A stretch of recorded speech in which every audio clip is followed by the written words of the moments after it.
And speaking of churning bad stuff out, Night of the Wererooster. I'm ready, man. Let's do this. That's awesome.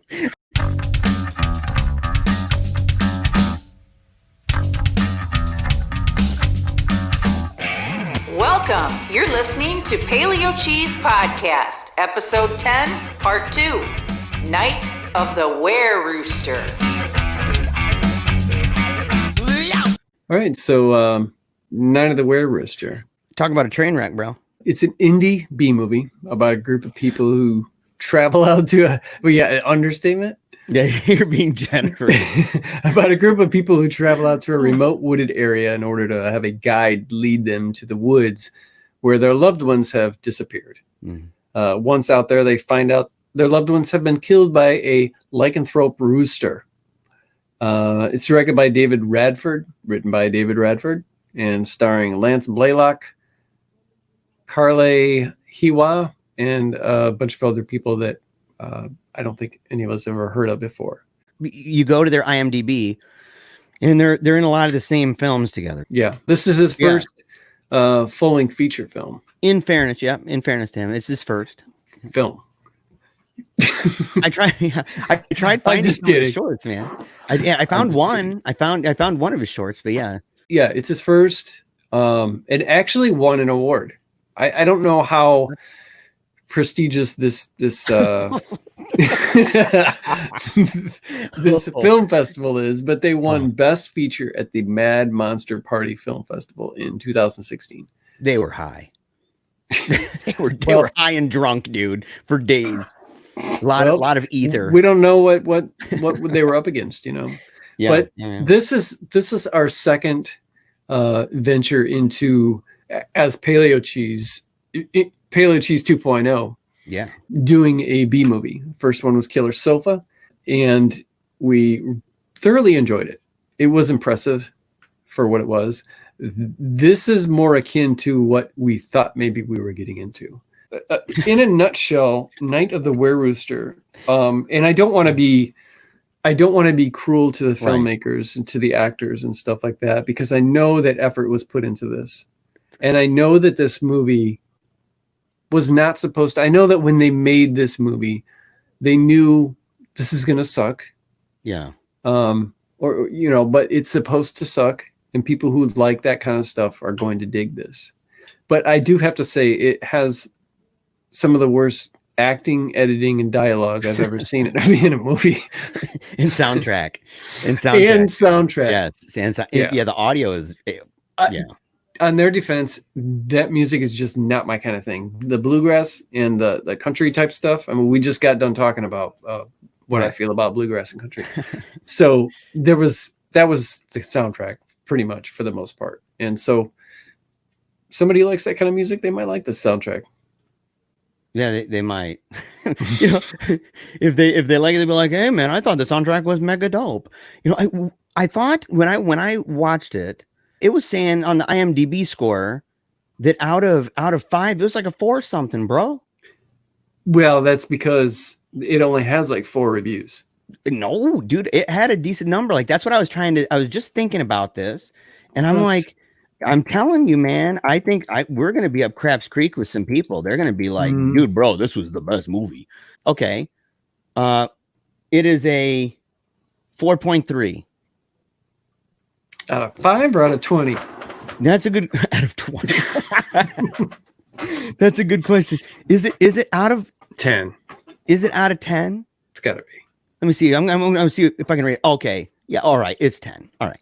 Well, then it was so deceptive, because on Amazon it just shows 5, and I was like, dude, no. I'm like, come on. And I don't want to be rude either. And actually, and to their credit, I want to say something, man, about this before anything else. I watched a hilarious interview. Actually, it was on some television show, and it was so funny because I had to imagine that, you know, you got the guy hosting the show. It was a WJHL interview, and the icon or the thumbnail had this lady. You know, she kind of looked like you know, nice blonde hair, relatively mom hot, you know, but kind of at that place where it's, you know, it's going down. And the thing is like, I don't mean to be rude, but no, I'm not meaning to be rude. It happens in life. We all experience this. But the thing is that it's like a real show of some kind. I mean, it's they got call letters, dude. WJHL. I don't know what this place is, but the guy comes on. And he's like, kind of jolly looking. And he's like, what's crazier than a Wererooster kind of thing, and he's got this fun jazzy sound to him, and he's really exciting. It sounds like he'd be kind of a fun morning show local thing. But I'm thinking he has the director on, and he has one of the other guys from the film. And it was quite obvious that the people involved with the film had fun. Yeah. They enjoyed it. They saying that, it was just a ton of chicken jokes all the time. Mm-hmm. Right. And that they know that it's ridiculous. Okay. So they're not out of their minds. And that it was hard to keep a straight face at any point because it was just so absurd, the whole thing. So I could imagine that they're just good-hearted, having fun, making a film that's cuckoo crazy. Mm-hmm. So I'll give them that. And there were a couple parts in the film that we'll talk about it, but that I think were actually intelligent and that you could do an analysis on it. That there was a reasonable debate, for example, about murder, a reasonable debate about or killing. Let me take that back. Killing. Another one about the nature of work and sadness. And I thought that was an interesting thing. Even kind of the existential clown world that was involved in that specific situation. And I thought that was clever. The reference to Shakespeare, I thought was clever. So there was a number of different things. And even the one scene that I know we're going to talk about with the aunt, right? Who's this ridiculous, over the top character, totally, in a way, I'd say unbelievable, but I kind of know some ladies like this. And so they exist in this world, these people. And, but she, in the part that a lot of people go, that's terrible advice. I actually think that some of it was quite good, but it was mixed in with terrible advice. And it was not done for the right reasons. And so people could actually, analyze that and talk about it. But this WJHL guy, I don't think he knew. There's no way he saw the film. He doesn't it was just a lighthearted, fun thing. Wererooster with the chicken. And I'm thinking he also stated at the beginning, he's like, coming to a theater near you. And I'm like, yeah, no, dude. No way. And, so there's no way he saw it. And he's like, we got a clip lined up from the movie. And I'm like thinking, that was from the trailer. The clip, I think, was from the trailer, Wererooster and having the feathers in his hands and stuff. Yeah. So it's a publicly available thing. Nobody went and said, hey, pull us a clip, and maybe that's what they gave him, but it wasn't any special secret clip nobody else could see publicly. And I'm thinking, this guy, I wonder if he regrets that. I wonder if people called and said, my little Johnny was watching WJHL in the morning and went and watched Wererooster because you son of a cluck, or mother clucker. When I first started watching it, I thought he hadn't seen it, and then I questioned whether he did or not. But I think it had a lot to do with just a local pride thing. Yeah. He's proud of his homeboys from his city there. Yeah. I'm assuming. I believe that they were all from the same. Well, they're from New Jersey, aren't they? Because they said there was Virginia. I thought. Is it Virginia? That would make sense. It was filmed in Virginia, and the guy in the TV show have a little bit of an accent. He didn't sound like he's from New Jersey. No, he wasn't saying water or radiator. They were saying that one scene was filmed in New Jersey, though. Yeah, and they were telling people that they were betting that people wouldn't be able to identify which scene it was. But it cracked me up. But I got to think, man, if imagining you watching it and going, maybe this guy did watch that. Dude, what kind of a sick freak, man, is this dude? I mean, because you can tell that the show is like the morning drive thing, and they're not the morning drive, but grandma's waking up at 6 a.m. and they're tuning in to hear about the birthdays for the day in town. Star and Ethel are having their 70th. They're tuning in for that, and for any local news that might be going on. And this guy brings up Wererooster, and they go, "Well, that sounds cute," and then they turn it on, and they're just petrified, dude. Right.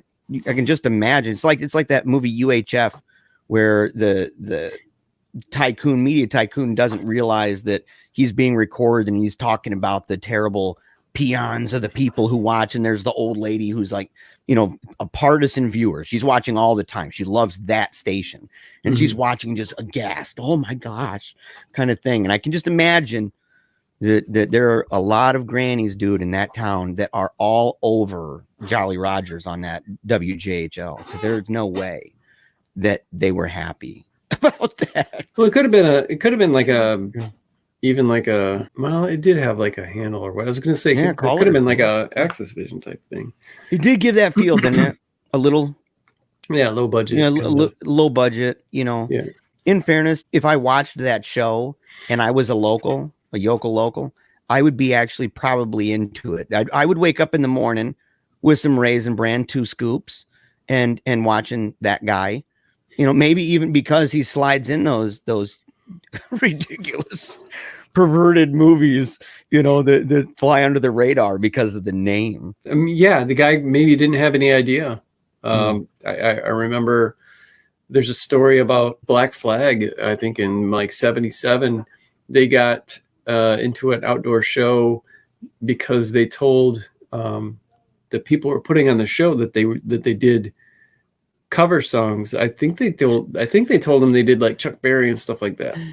Oh, no. And yeah, it was there's more to the story, but yeah, so you never know. I mean, you know, they could have creative types. Sometimes they got to kind of, you know, pull your leg to get their stuff seen. This one, bro, good, bad, and ugly, you know, whatever. This one's on you, man. Well, we can blame the D&D role. Yeah. What was that called, man? It was some D20 generator online. But yeah, I made us roll a D20 to see who would pick the movie. Now, we were going to pick The Room, which is what's his name? Tommy Wiseau's movie, which is a bad movie, but I was afraid that you wouldn't think it with all the hype, it's not as bad as you might think. Like maybe it's only a few scenes or something. No, the whole thing sucks. Yeah, well, but the hype could ruin it, man. Because I mean, there's a sick pleasure in watching something that's terrible. You know, I mean, you know, and so if they hype it up and you're like, dude, this is the worst, and then you watch it and you're like, well, I might have seen something worse, maybe. My first suggestion, I still hope, man. I know this is kind of it's not quite Unicorn City, right?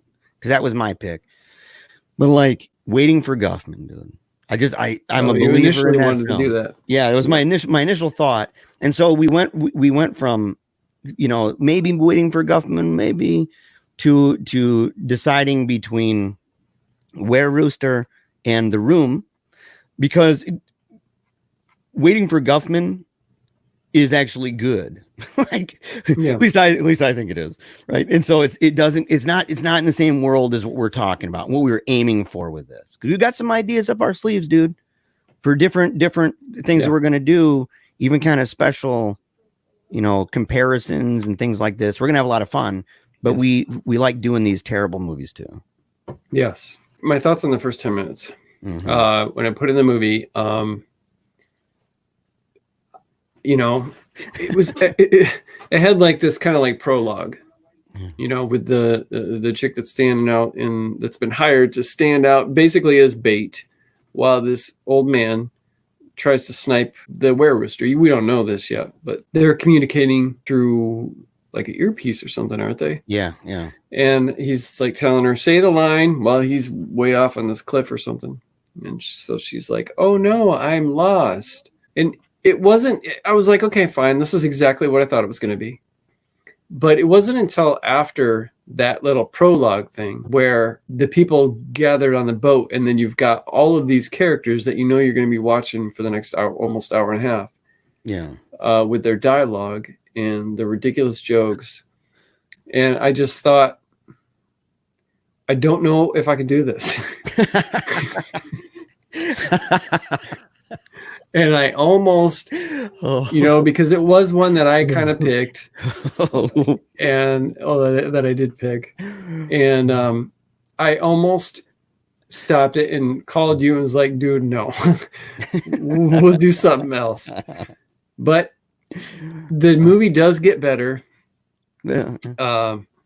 it gets a little funnier, some of the jokes, but there were I actually laughed out loud like at least twice during the movie. But that was like my initial thought within the first 10 minutes is like, get me out of here. Why am I doing this to myself and my podcast and Jeremiah? Oh, dude. Oh, the first 10 minutes, I was wondering why you were doing this to me. I was like, dude, what is this? And my wife was downstairs and she was watching it. And my teenager saw part of it and ended up falling asleep, thankfully, for reasons we'll explain. But, you know, it was tough, dude. The first 10 minutes, there's a kind of bad acting that I can deal with. Like we said, waiting for Guffman, you know? So I think there's a place for that, but there's also bad actors that are like, it's just so detached from the character that there's no suspended disbelief at all. And, you know, the very beginning, you got the girl, she's in the tall weeds, and so he's totally using her as bait. I mean, as you're already saying, like, wow, man, this is pretty messed up. Oh, am I going to be in danger? It's like, what do you think, man? He's got you walking amongst the weeds out in the middle of nowhere. Like, why would he do that? You know, so like you're already in a weird situation. And then homeboy, man, his hands were all trembly. I mean, he was really shaking badly. Yeah. And then there's a scene where he's running and it's kind of got that. It was a certain time where when you would have fast action scenes where it would be kind of almost slowed down a little bit and the movement blurred and it would kind of go blurry to clear and blurry to clear back and forth as they're like running through the woods and the camera's moving around and stuff. And like when you're on Robo. yeah. When you're Robo tripping, beep boop. And so like when you're totally high on the old cough syrup. So that's what it was like, though. I mean, yeah, and in fact, that's actually kind of true. Like, you're not lying. And that's the effect. And that guy, so like that was decent, you know, but it still gave me the feeling that they were recording with like a phone, like especially because the audio was so bad. Like there was no, I don't know if they didn't mic people up, like there was no boom or something. Like what's happening? Because the audio, you could just hear the fullness of wherever they were. So it had that hyper realistic feel to it. And so, and then when he's running away and then he falls, but it doesn't show the fall. And this is true of a lot of the effects in there. The, stunts that happen, like with the fall of the guy who's, because he's scared of the Wererooster and he's booking it, because the girl's gone and obviously taken. So he's booking it and then and you hear this noise, this scream, pretty bad. And, he falls down the cliff and gets up and he sees the Wererooster, but you never see and that's upsetting, man. You never see that bugger. You only see kind of the eye and stuff. You don't. Yeah, I was going to get to that. Yeah, it's upsetting. But like, you hear the kind of thing and he looks at it and he pulls out a machete, like out of his camo. And I'm thinking, bro, that's a big, what kind of pocket you got in there? How did you not just stab yourself? Like you fell down this thing and you got a machete in your inside pocket. That scene that you're talking about where he fell, that poor old guy did fall in real life during like rehearsal and ended up in the hospital and almost died from a puncture wound. Dude, you are so lying, bro. No, I'm not lying. Oh, where'd you read this? Where'd you read this? I read it on IMDb and then I heard some people talking about it on YouTube. What? Man, I think that's some hype, dude. I think what's funnier, dude, is that you got this guy who gets you've got like this legit reaction. I mean, I don't know if they were filming, but let's say they were. Okay, I don't know if it was a real thing. Yeah. Not only did they not use the real thing or him, whatever, but when he fell in the movie, they used a Wilhelm scream. A Wilhelm scream is a stock sound effect. It's generally used when someone is shot or falls or is thrown from an explosion. It's been used from everything from like some of the Star Wars things to different Spielberg movies to nearly every Tarantino movie. Lord of the Rings, The Hobbit, a bunch of Pixar movies, Pirates of the Caribbean, even video games like Red Dead Redemption and Grand Theft Auto. It was even used in one of your favorite movies, District 9. Yeah. Well, so they used the 9, scream, so that you got this guy who does like this stunt accidentally.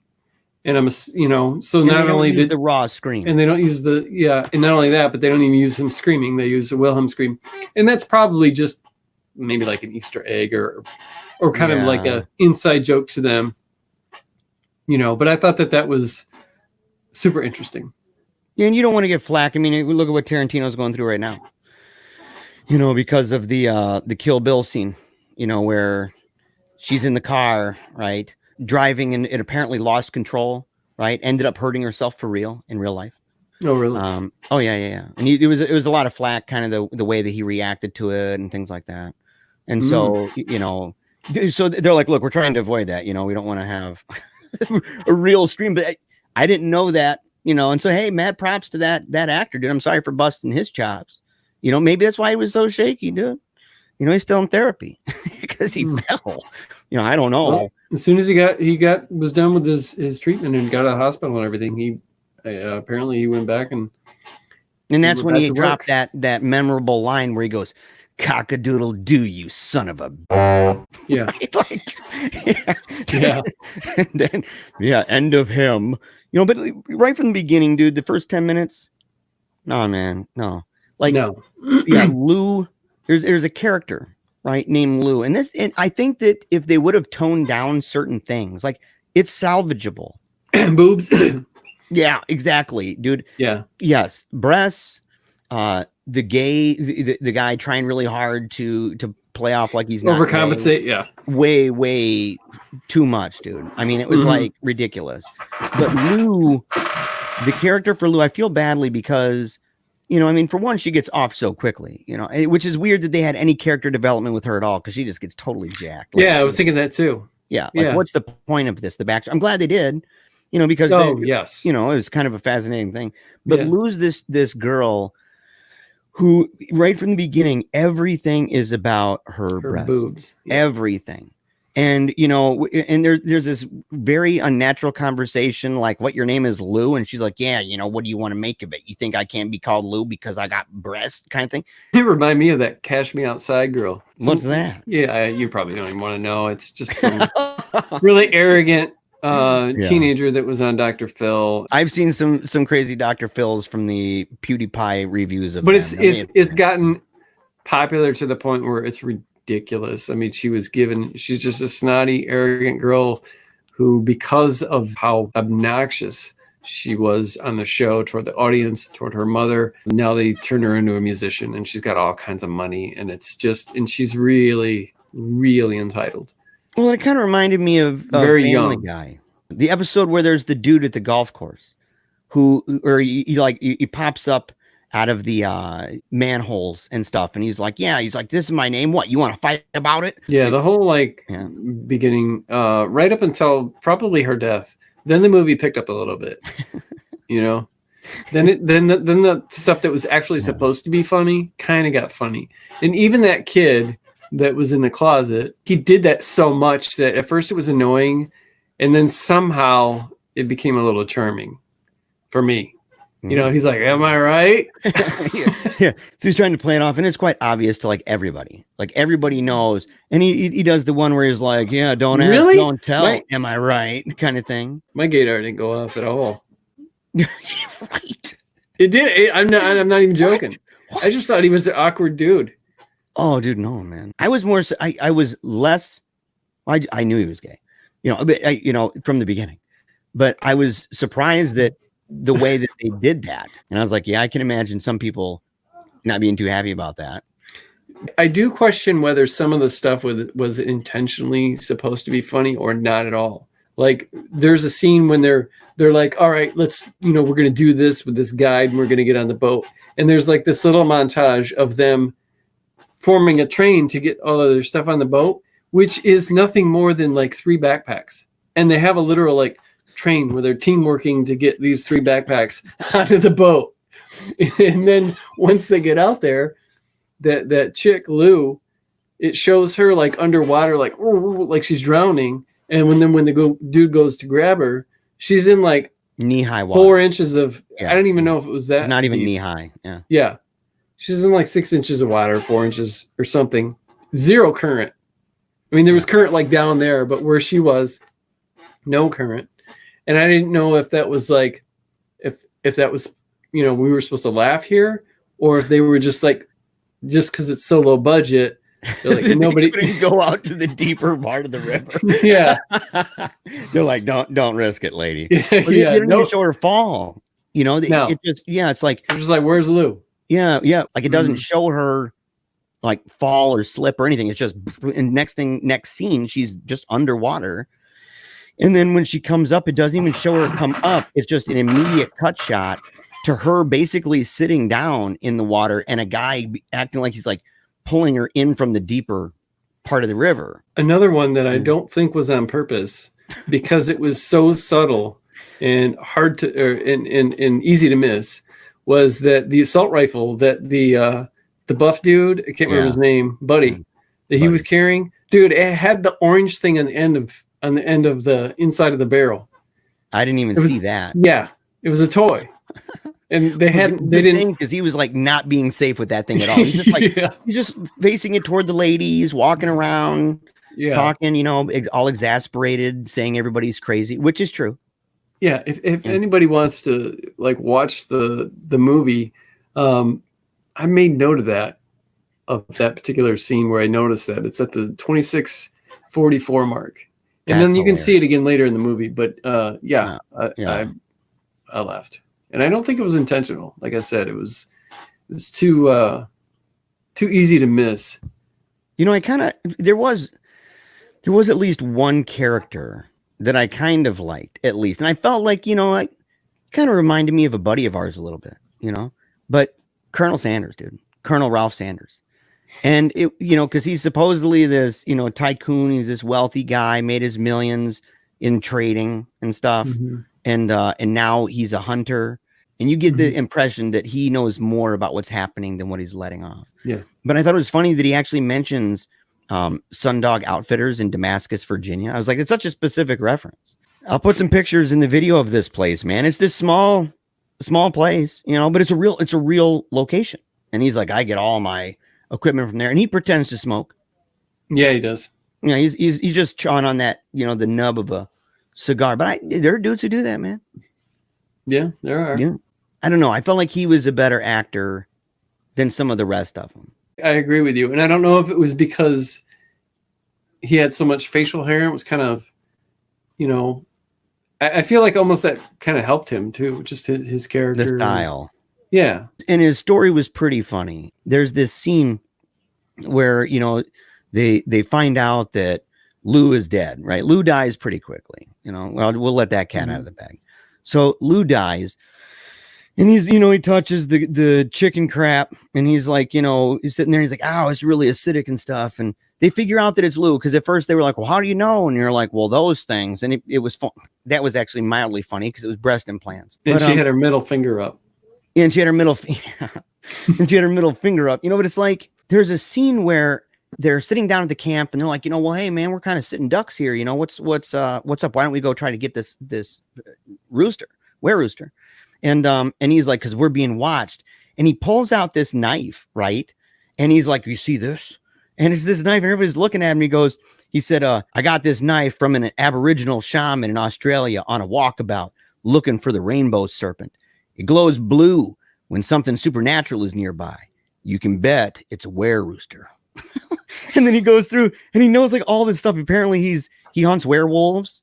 He hunts vampires. And he said, that they're not real, but they don't know they're not real. Kind of, so he's kind of a weird guy. Completely ripped off Bilbo's dagger, Sting, from The Hobbit. Yeah. And so, I didn't even think of that in the moment, man. Because I was too caught up on that whole image of an Aboriginal shaman, and hunting down the rainbow serpent on a walkabout in Australia. And I was thinking, I'm in the world of Lost too. So I'm like thinking, oh man, John Locke, he was going on a walkabout in Australia.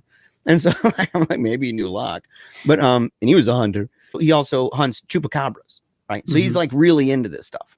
Well, I'll say this, man, he's got this awkward relationship with Mr. Ascot, Stan. in the film, who's a very awkward character too. But he's sitting there, and Stan realizes that Colonel Sanders knew about this Wererooster, and Stan's dad died while being out here. And, you know, he's blaming Colonel Sanders now for the death of his dad. And he's like, you bastard, I knew it. I knew that you brought him out here. I suspected it, kind of thing. Like that they knew, oh yeah, man, I knew you were onto the Wererooster. Give me a break. So, you know, the world these guys inhabit is very bizarre. Yeah. What do you think of the flashbacks? Do you think that they were, I mean, you talked a little bit about the one with the ants or whatever, and how really unnecessary that was, considering Lou wasn't even around for very long, and everybody had made up their mind. We really didn't need to know the story behind her boob trauma and why she is so fixated on them. There's one other one, and it may have not been necessary, but it was actually pretty funny. The one with Buddy. Yeah, for Buddy, a couple of reasons. Yeah, it was funny. Like, for one, he's trying to get his dad to get a job and move on with life. His brother's dad somehow, right? And the dad is super depressed. Yeah. Yeah. So he wants his dad to stand back up and dust off and, you know, get back to living. And so the dad says, you mean like be a clown or whatever he said? He says, go back to work. Yeah. He's like, you think that would help? And he's like, yeah, I do. So he goes back and he gets dressed for work and comes out and he's a clown. Yeah. And he said, this is better. Yeah. I laughed pretty hard there. Yeah. That's what I was saying earlier about Clown World, man. Like, this is I felt that was like an existential insight, like philosophical almost. That on the one hand, there is, you know, you're dealing with the grief of being a dad, and you should never have to bury your own kids, kind of thing. And how do you continue on when you've lost something so near and dear, someone so near and dear to you? We've talked about that in our Paddleton episode, so we don't need to rehash that. But the thing is that one of the things that genuinely helps is work. You know, people talk about music, for example, playing music, learning guitar and strumming and letting your emotions out, or playing piano and letting your emotions out, or doing work and going outside and putting your mind to something, not just to distract, but to be productive. Right. And that there's so much to that psychologically, even physiologically, that helps you, especially in times of grief. And so there was an element of that that's true. But what makes it kind of the absurdist stuff, you know, almost like a Waiting for Godot moment, was that he was a clown, and that's his world. Like, oh, so this is better. And it was, like I said, I think it's a real Waiting for Godot moment. And it was clever, like Waiting for Godot too, because when he ends up shooting himself, and it's kind of on purpose, right? But it doesn't shoot himself in the head somehow, like they're fighting over the gun and he ends up dying. But then he's throwing out this stuff about Shakespeare from Hamlet, and his son doesn't understand. To me, it was funny because it was intellectual, and I felt like if the rest of the movie was as smart as that, and the flashback with the ant, dude, you know, the ant. To be clear on that, there's a flashback from Lou, right before she dies. I mean, it's like almost immediately before. And she has this flashback about how before the time came where she was always talking about her breasts and tough and mean toward men and not showing weakness. She was the girl next door type thing. Really kind of wooed easily by dreamy eyes and the voice and ooh kind of thing. But she walks into her aunt's house, and her aunt is this lady. She's got to be like, what'd you say, man? 300 pounds? Oh, at least. She's a big woman, dude. But she's one of those big women, and we all know, okay, there's certain big women who they own it, and it's just part of their shtick, you know, and they still dress sexy. And she's talking on the phone to this person. That whole conversation, dude, was just hilarious, man, because the aunt's on the phone when she walks in, and she's talking to this guy, right? And she's twirling her hair, and you're hearing just one side of this conversation, but quite obviously the dude on the line loves this woman, right? He's giving her, talking about pearls and stuff. She's like, oh, pearls. She's living it up. Like she's a diva. Okay. Yeah. And she goes, yeah, that's what I'm talking about. Yeah. And so she's got kind of this spunky attitude and stuff, but it was funny because she hung up the phone. Right before she hung it up, she's like, look, my niece is here and I'm getting ready to say some things to you that are kind of smoking hot. And I don't want her young virgin ears to hear it. So she hangs up but she doesn't like the guy. She's using him, right? She's like, yeah, I'm with him. I'm with a bunch of guys kind of thing. And, and so she's giving her niece this advice and saying, look, we got to deal with this kind of thing. And her advice was like good advice, kinda, on some stuff, right? She said, most important thing of all, never show any kind of weakness to a man, right? She said, never say thank you when the door opens. It's as natural as breathing, right? In other words, it's an assumed responsibility of some degree of custom and courtesy, right? Between the sexes. And then she says, let him know his place. She said, show him what you got as much as you can, but you never let him get it until he comes to you on your terms. And I thought, that's women's choice, man. Her response was, well, what if he's dreamy or good? And he's got a really good voice and anything like that. And the aunt's like, no, it doesn't matter. It doesn't matter if he's dreamy. Voice doesn't matter. It doesn't even matter if he saves your life. And I thought, that's actually true.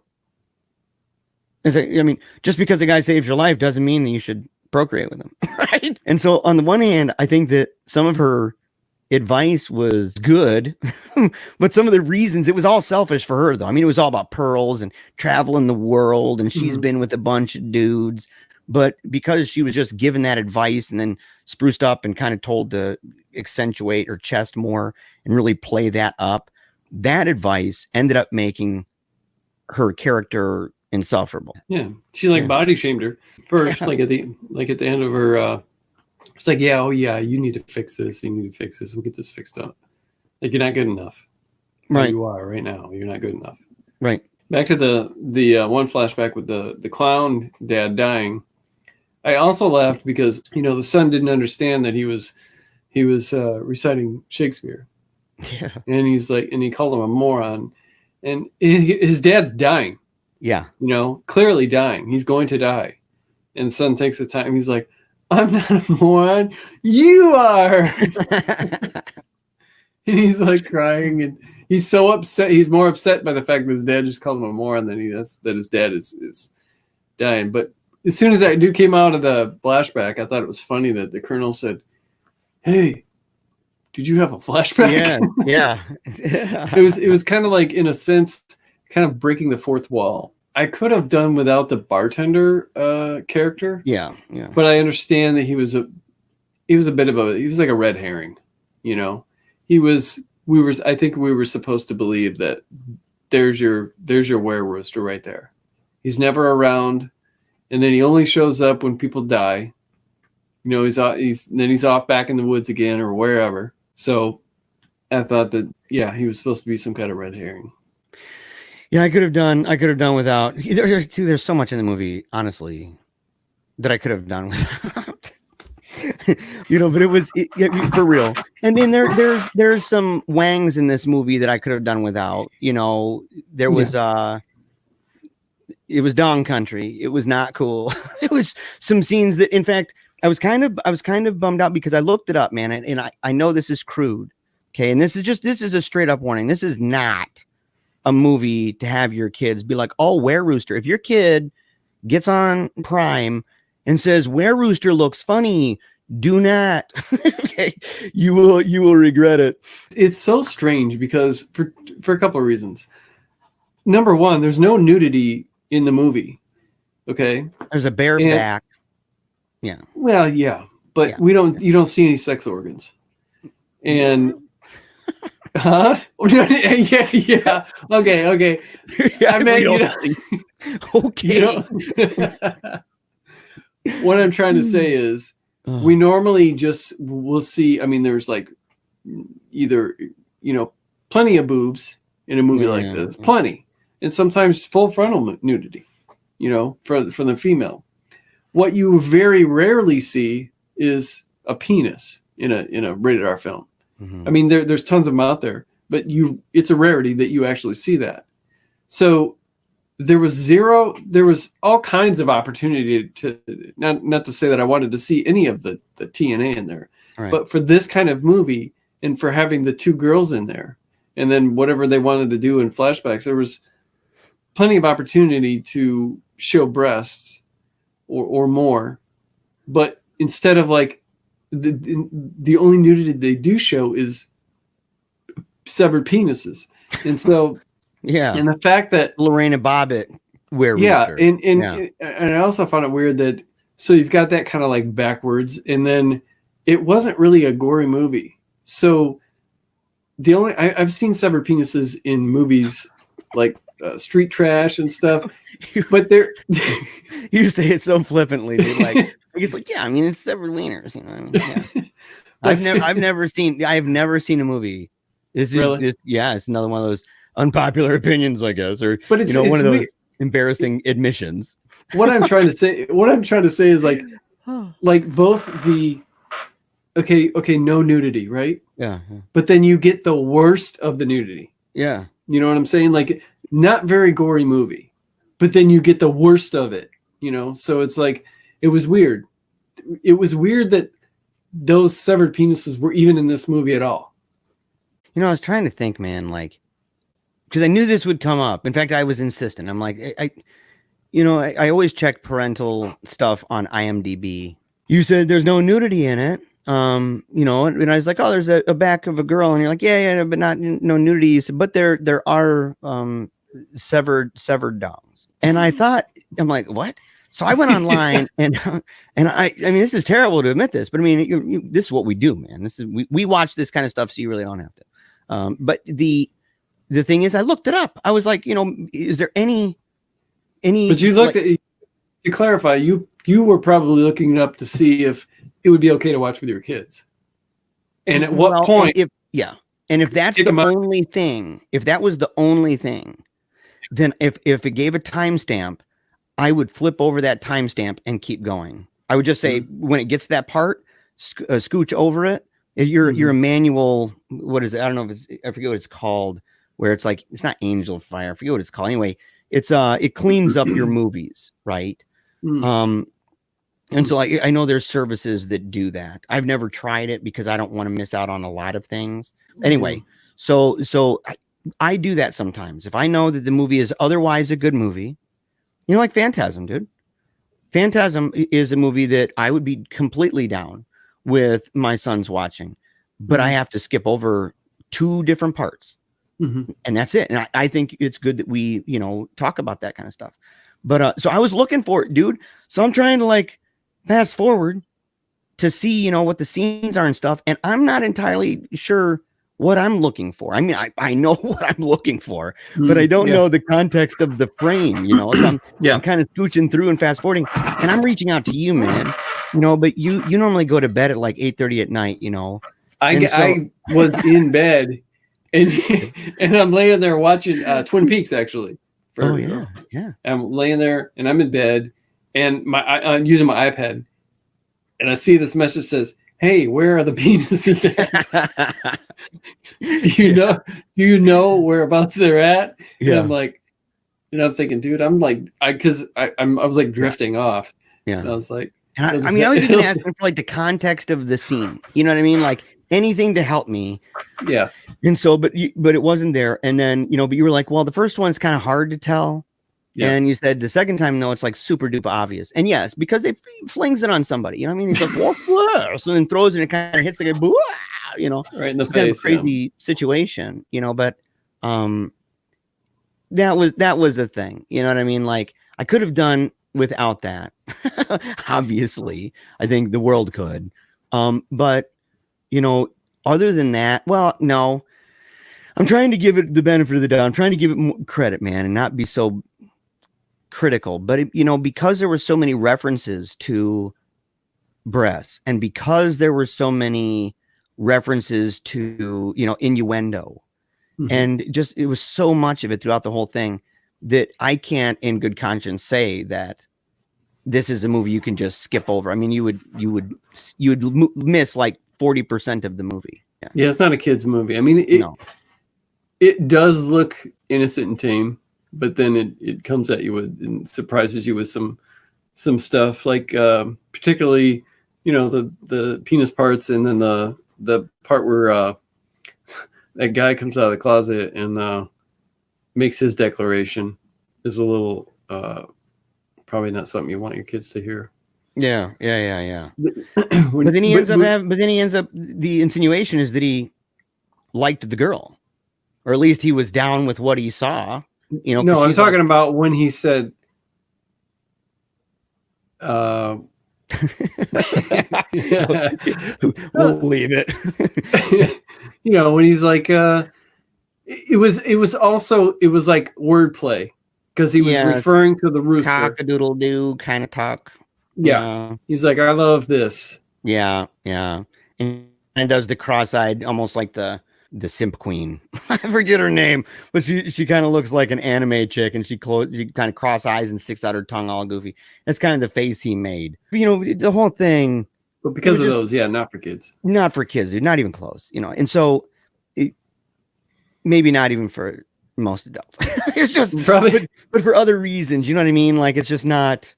One of the funniest lines I thought in there was when they did find that penis, and the dude goes, "He's been deboned? Is that normal?" Yeah, I wrote that down in my notes. I'm like, oh man, and that's the thing. And at least the writer director, and he played a role in it. He was Buddy's dad, the clown. Yeah, the clown. Yeah. Mm-hmm. And so, which is probably my favorite character. Like, I thought he was the best actor of everybody. Was that dad? Yeah. And I wish, in fact, if he was in it more, it would have been maybe better. Especially with the clown thing, that might have been even cooler. One of my biggest problems with this movie was, there is a twist at the end. Mm-hmm. But for me, there were two twists. The second twist was that they never showed the rooster. I did not expect that. This is a creature feature film. You have to show the monster. Yeah. You just do. And we're not talking like Blair Witch stuff where we're less is more kind of thing. This is just like less meant, no budget, so we're not even going to get creative. And I think it was a huge mistake. If they had a small budget, they could have gotten creative. Would the rooster look like crap? Yeah, it would look probably silly and hilarious, but it would make the movie better. Yeah. And way back from like Godzilla and a lot of those old monster movies, they wouldn't show stuff until toward the end. And it was what you were watching the movie for to begin with. You weren't really interested in a lot of the other stuff going on. I'm not saying I only watched it because I wanted to see what this rooster was looking like, but I mean, it's kind of a payoff. And they never did it. And I think it was a huge mistake. Yeah. Yep. It would have made the film a lot better. Yeah. You don't actually see any because there's not just a wererooster. You find out later that there are werehens. Yeah. And there's multiple.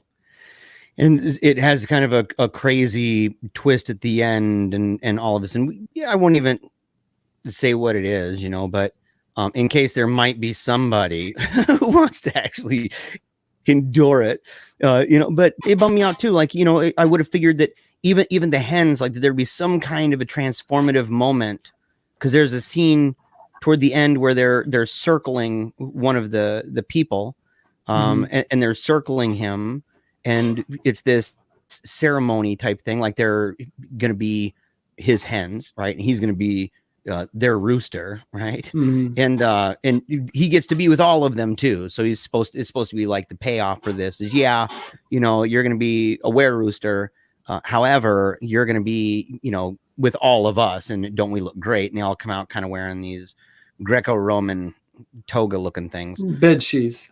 I mean, it was at least kind of hot. I mean, it made it kind of sexy and stuff, but like it was one of those scenes though, where it would have actually been cool to see, even if it was just a terrible transition, that if it would have been that they're swirling around and then show the guy's face and he's startled all of a sudden and you kind of get feathers or something toward his face, and then it shows the scene again above them, like a bird's eye view above, that they would be werehens now.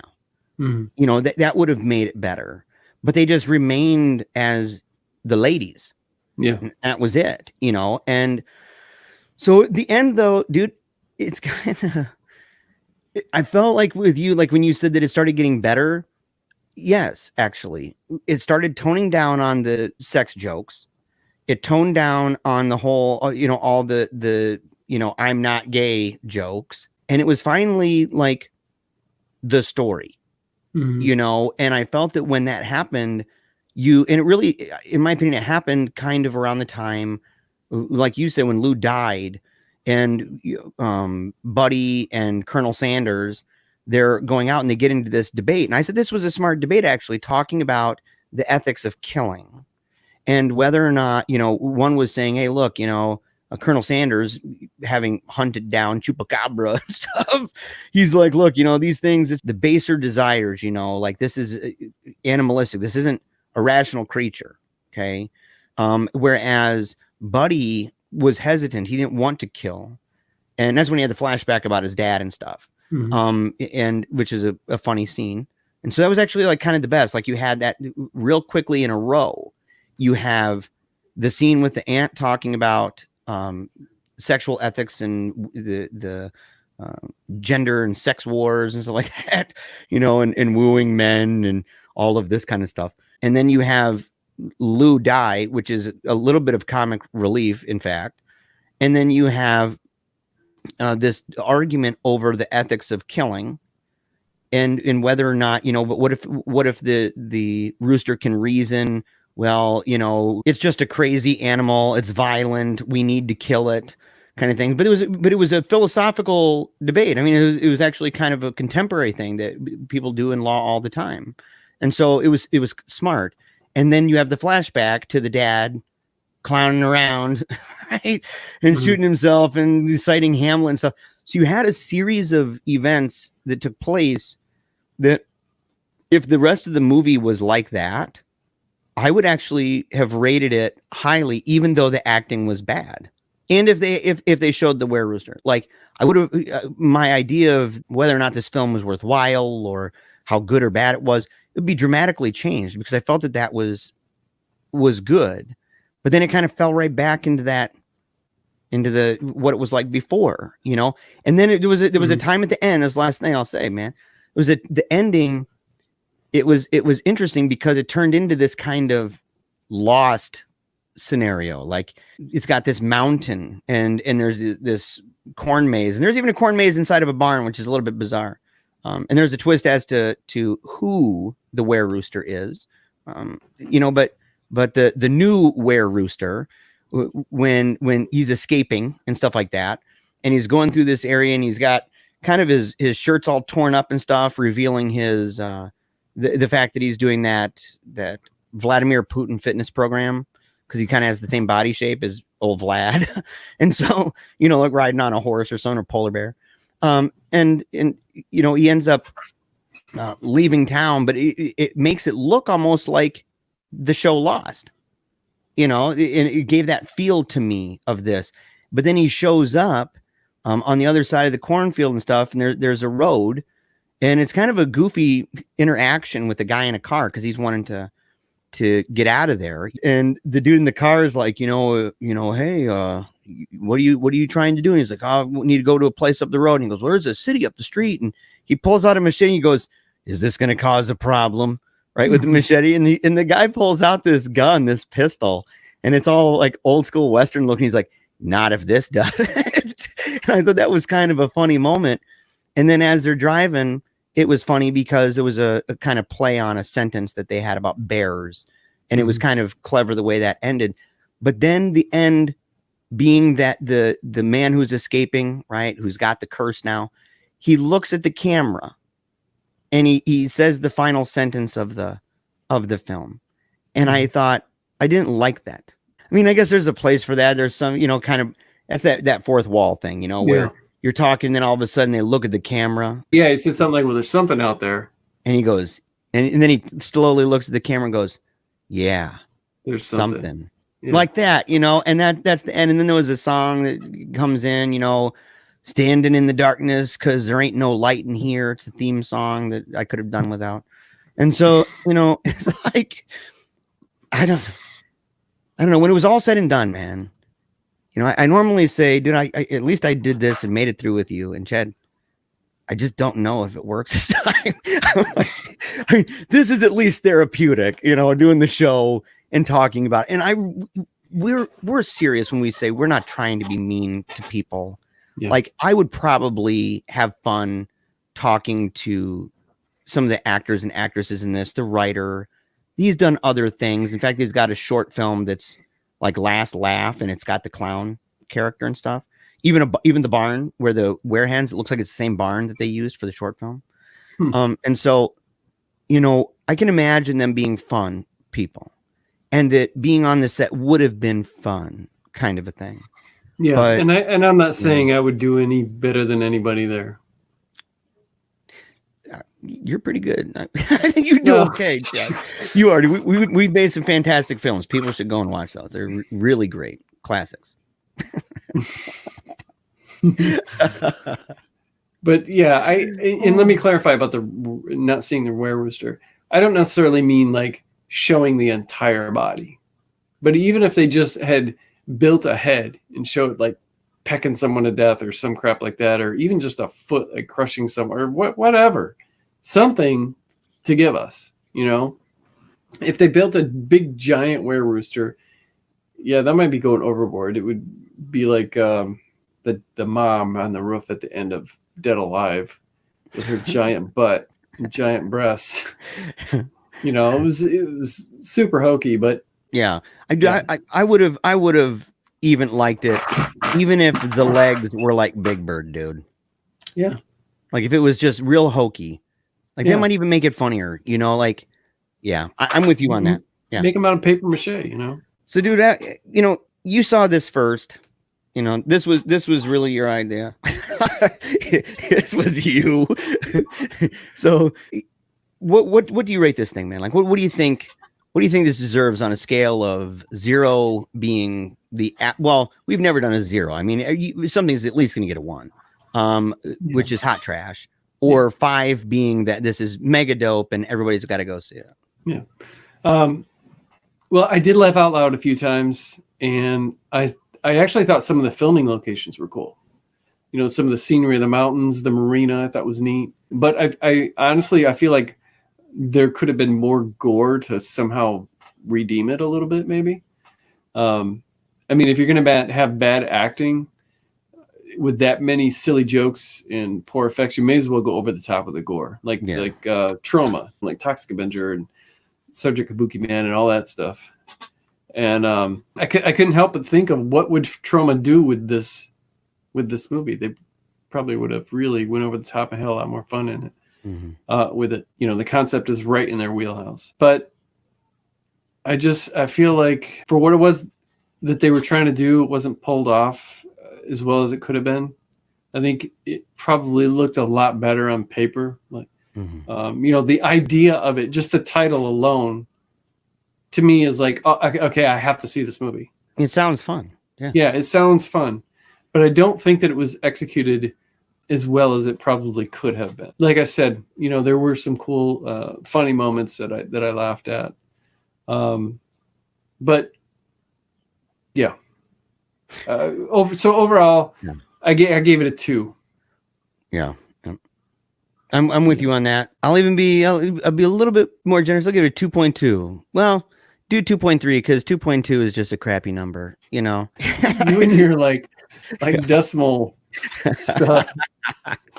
Yeah, 2.3. So I'll give it a 2.3. You know, because number one, the idea is hilarious, and they admitted, you know, people can watch that interview. We joked around earlier, that WJHL interview. They admit that it came out from just an idea that they had of a Wererooster, that the concept was great, and that they had kind of a script and wrote a lot of stuff out, but that they didn't even end up using it hardly at all. And that they, and I wonder what it would have been like actually if they did.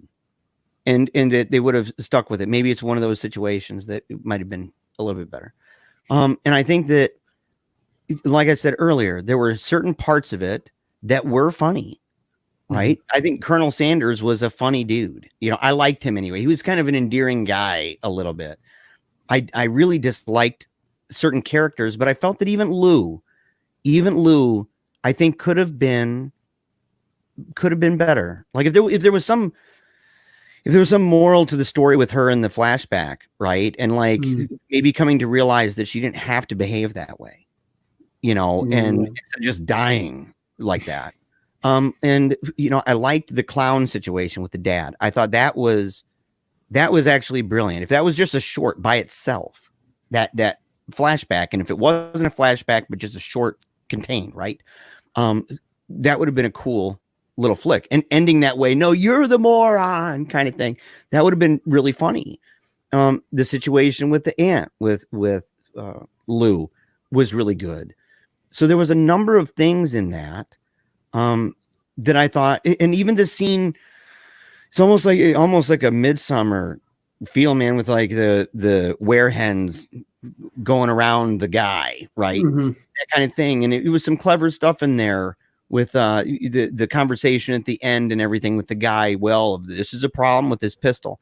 So there were a number of things about the film that I felt that if that set the tone for the whole, it could have been a much better film. And so I really hope, and I mean this sincerely, because I've been dogging this movie, but I mean it sincerely, that I hope that the guy who made it continues. I guess it looks like there's one coming down the pipe here. But I hope he continues making film. I hope that, too. Yeah, I mean that. Like, I hope he does it, because anybody who does the time and the effort and investing, it costs money. It's never free like that. You know, low budget is still budget, man. Like, it's still loot. And so in the organizational dynamic of this, and the fact that he's doing something that he's trying to have a lot of fun, and just people are laughing and stuff. I think that if he were to take the valid criticisms that people have and really just think about it and say, did I need to do that? Did I overplay my hand? And not to go crazy. He may even disagree. You don't have to agree with critics, you know, but to take those things to heart and just think about it and keep on making movies, because, you know, I hope to be able in the future on the show to revisit that director or the main character. We didn't say hardly anything about Charlotte, you know, to see what she would do, or what the guy who played Colonel Sanders, what he's going to do, if they're going to do other movies and stuff. But to come back to that and revisit it and say, you know what, man, that's not a bad film. That's much better. And that's my hope for it. So I'm being serious. I really mean that. But this movie, it let me down, man. It let me down. So 2.3. So Chad, you know, you put a lot of thought into this movie. You know, this is something that, you know, you could tell you'd really meditated on this and thought a lot about it, reflected on it deeply. What's a moral to this, man? You know, that you walk away from and you say, you know, if there's anything you gleaned from this, right? What would you say that is, man? Nothing. I learned nothing from this movie. Oh no. Oh, dude, man. Oh, that's dude. I was not expecting that.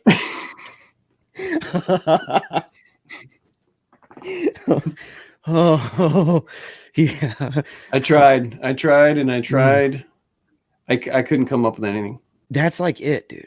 That's what I'll say. I didn't freaking learn nothing from this dumb movie. That was great, though, man. That took me by total surprise, dude. That was great, man. So, all right. We're glad that everybody joined us for this. Dude, yes. Is it episode 9?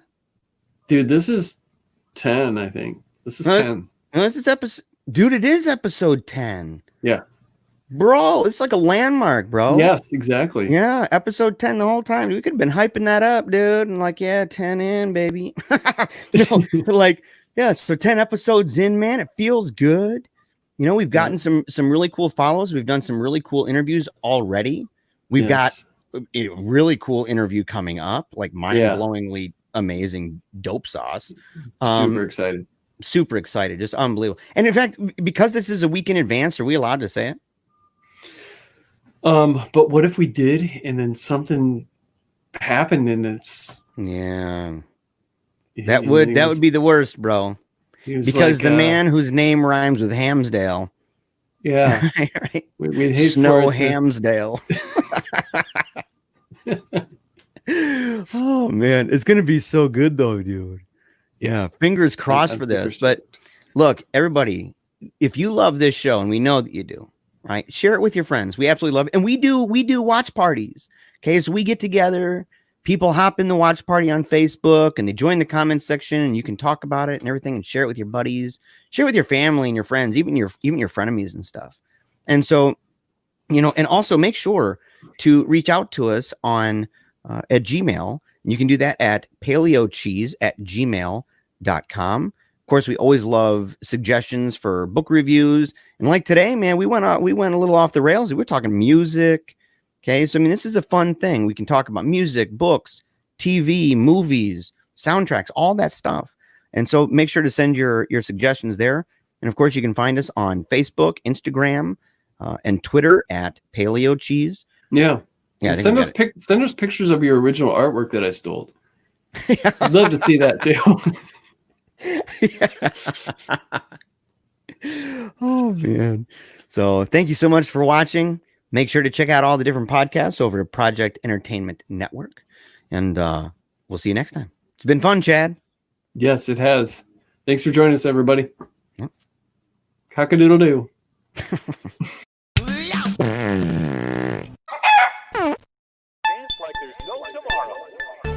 Hello, podcast addicts and curious listeners. Dr. Galvanic's Odd Tales is a narrated podcast with dark, thrilling, and mysterious stories. In each episode, Dr. Galvanic's Odd Tales will take you through the mysteries of the Australian outback, lead you into a remote corner of the galaxy, or it will accompany you through a mind-bending nightmare. You can find Dr. Galvanic's Odd Tales on Apple Podcast, Spotify, iHeartRadio. Subscribe to the show so you won't miss another episode. See you out there.